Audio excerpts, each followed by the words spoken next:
Ito yung ating bike. Basic setup naman. Foxster yung brand. FT301. Okay, so andito na tayo sa may mekaniko. Merong mga nagpapagawa ng bike dito.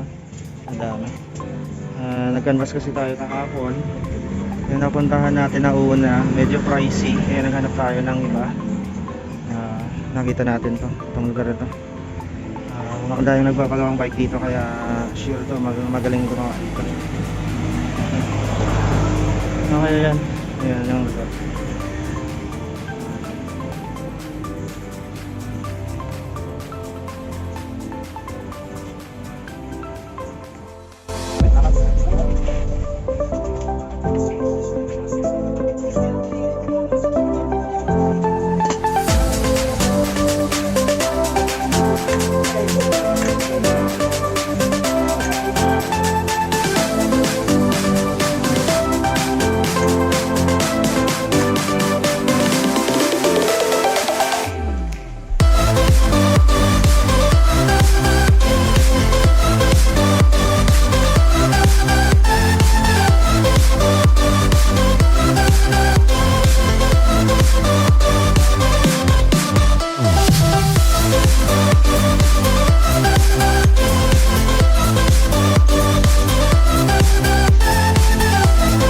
So ayun na nga, nabot ako ng ulan, basang-basa ako. Ito, ayan. Nakarating na ako ngayon dito sa bahay. Ito, say hi na. Hi. Ayun naman si Suma, naligo na yan. Hi Suma. Okay, so ayun na, natapos na yung upgrade ng bike. Nakita ko na yung comparison nung doon sa stock at saka itong upgrade na bike. Mas magaan siya, mas madaling i-shift, at mas maganda yung takbo, pati yung pedal mas magaan kumpara doon sa dati.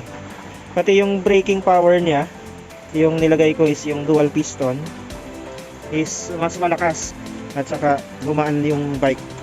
Binuhat ko kanina, gumaan siya, parang mas magaan, ng parang nasa 1 kilo.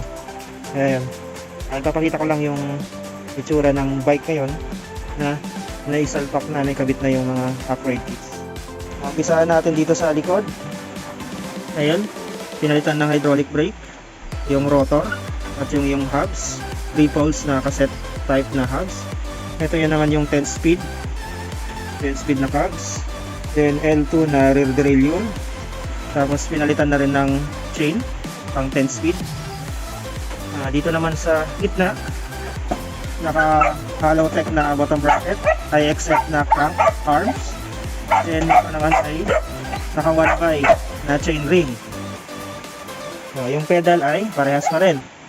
Tapos dito naman sa harap, hydraulic brake, hubs, yung rotor, at saka ito 10 speed na shifter L2, then RSX na hydraulic brake lever. Ganun din dito.